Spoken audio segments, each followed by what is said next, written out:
Bon, j'en profite, il fait beau, je vous fais quelques vidéos à la chaîne. Je voulais vous parler à un moment donné de ce qui s'est passé cet hiver. Cet hiver, ça a été un truc incroyable.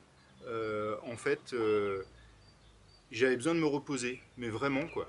Euh, j'ai pas réussi parce que j'avais toujours cette putain de construction dans la tête. Donc il m'a fallu pas mal de temps.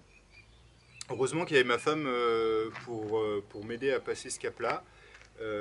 La construction, c'est un truc de fou. C'est un truc de fou, vraiment.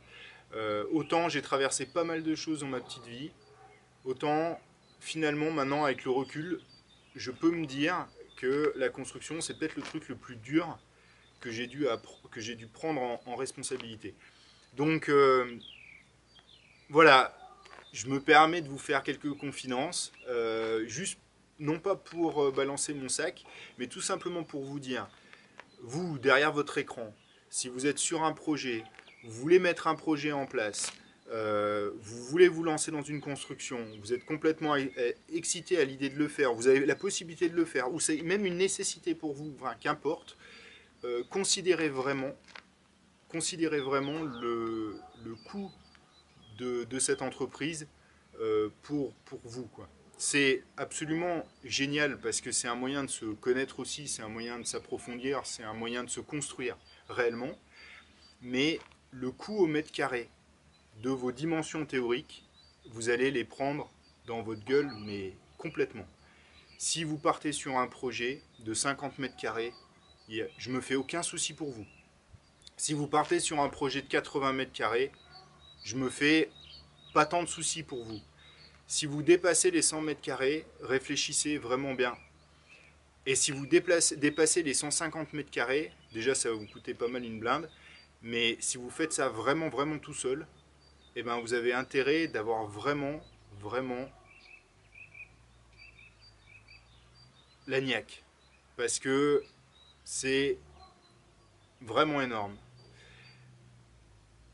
Bon, en même temps, je ne peux pas tirer des grandes conclusions générales parce que ça dépend aussi de votre méthodologie.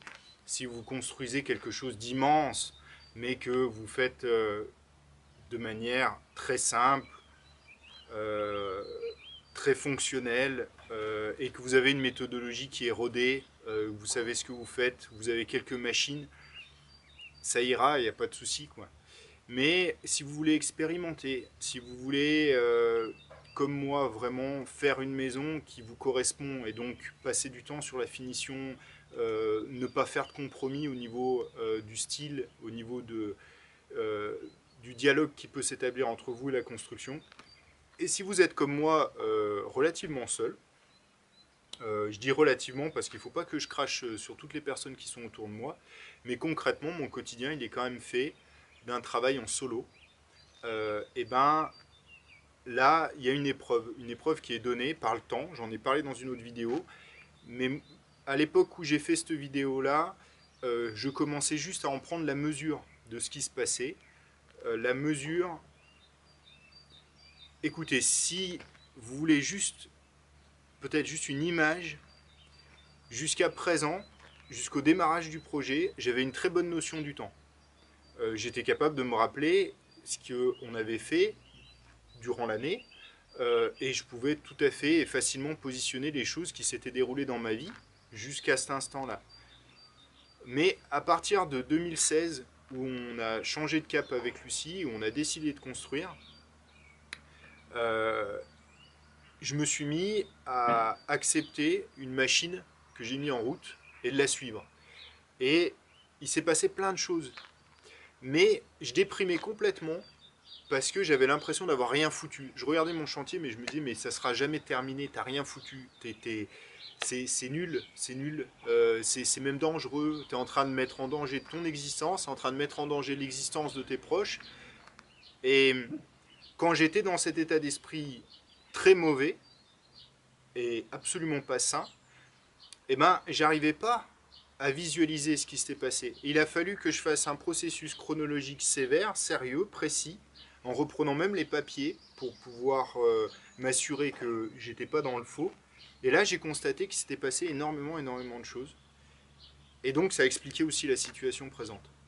Si vous voulez vous lancer dans un projet de construction, attendez-vous à en faire plus que ce que vous devriez faire et en même temps avoir l'impression que constamment vous ne faites pas assez par rapport à ce que vous devriez faire. Le moindre jour de pluie va s'accumuler dans la partie de la culpabilité. Si vous n'avez pas clairement l'expérience pour pouvoir gérer ça, dans mon cas, je suis sorti de mon œuf au moment où je me suis lancé sur cette construction. Elle correspond à des années et des années de réflexion, elle correspond à une démarche globale de vie, elle est extrêmement liée au passé, elle n'est pas sortie du néant. Malgré tout, j'ai jamais construit de baraque. J'ai été citadin jusqu'à il n'y a pas longtemps finalement. Et j'avais absolument aucune expérience de l'entreprise, d'un grand projet. En étant dans cette sorte de virginité, je me suis retrouvé à confronter à pas mal de choses. Et entre autres, premièrement, la difficulté par rapport aux saisons, à croire que toute l'année était pareille et pas me caler par rapport aux saisons. C'est important que vous vous caliez par rapport aux saisons. On ne travaille pas de la même façon en hiver, en automne, au printemps qu'en été. Et il y a différentes problématiques, il n'y a aucune saison qui est idéale. Toutes les saisons sont différentes. Il y a des saisons qui permettent de travailler plutôt de manière plus physique, d'autres saisons qui ragaillardissent, mais qui sont aussi très culpabilisantes parce qu'on sort à peine de la fraîcheur de l'hiver et qu'on a du mal à se mettre en route. Par exemple, là, ça fait une semaine qu'il fait très beau, mais j'ai pas eu la force d'aller sur le terrain pour faire, alors que j'aurais largement pu. Le temps est absolument clément pour bosser en ce moment. À la place, je fais mon vélo. Bon, très bien.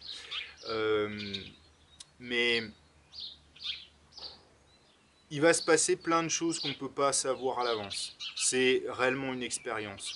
Si vous n'avez pas d'expérience dans la chose, sachez que peut-être une bonne idée, ce serait de faire un tout petit truc pour se faire la main et ensuite passer sur le projet grand. Si moi j'avais à reprendre le projet avec Lucie, je pense que je construirais une petite maison à la place du futur atelier pour pouvoir l'habiter et ensuite passer sur la grande maison avec le savoir-faire de la petite.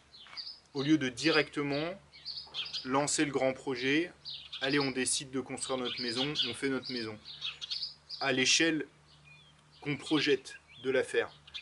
Et là maintenant, le mètre carré, il me coûte énormément. Alors que je ne suis pas sur le second œuvre, je suis encore sur le gros œuvre. Et c'est pareil, un autre préjugé. On croit que le gros œuvre, c'est plus simple que le second œuvre. Pour certains, c'est complètement faux. Par exemple, pour moi, c'est complètement faux. J'ai fait des enduits, j'ai posé de la paille, j'ai posé de l'électricité, j'ai déjà posé de la plomberie. Toutes ces choses-là, ça demande du temps, ça demande de la patience, mais ça me coûte beaucoup moins, et c'est beaucoup moins casse-gueule pour moi que m'occuper d'un gros œuvre en solo, sans grue, sans machine de manutention ou ce genre de choses. Si vous voulez faire une maison un peu à la roots comme moi, et que vous voulez tester votre humanité dans sa simplicité, à savoir si oui ou non on ne peut pas bâtir une maison sans l'aide des machines, ou du moins avec le moins de machines possible, parce que j'en ai des machines finalement, j'ai bien une scie circulaire, j'ai bien un rabot électrique, j'ai bien tout ça, donc j'ai quand même des machines, mais j'ai essayé de les limiter au maximum. En les limitant au maximum, eh ben, j'ai rendu le gros œuvre finalement à son origine sémantique. C'est un gros œuvre, vraiment. C'est vraiment pas. Et le reste, c'est du second. C'est autre chose, c'est la suite, quoi. C'est de la petite friture par rapport au gros œuvre. Le gros œuvre, c'est un truc massif. Et effectivement, préparez-vous à en chier, mais sévère pour le gros œuvre. Et n'hésitez vraiment pas à faire appel à la solidarité ou à tout simplement réduire la taille de votre maison. Ce qui voudra dire, si vous partez sur la construction bois, vous allez réduire vos sections, vous allez réduire pas mal de choses. Et puis les hauteurs. Le dernier point, c'est les hauteurs. Quand vous montez à 3 mètres, il n'y a pas de problème. Quand vous montez à 4 mètres, il n'y a pas de problème. Quand vous montez à 5 mètres, il n'y a pas trop de problème. À partir du moment où vous montez au-delà de 6 mètres, eh ben, c'est différent. C'est vraiment, la sensation est différente. Donc voilà, donc si vous avez la possibilité de construire une maison de 70 mètres carrés au sol, sans étage, et que ça vous convient, ce sera beaucoup moins casse-gueule que partir sur un projet où vous voulez réduire votre impact au sol comme nous, et vous voulez préférer monter en hauteur pour la même surface. Voilà. Un petit empressement peut ruiner un grand projet. Allez, sur ces mots, je vous laisse. À bientôt.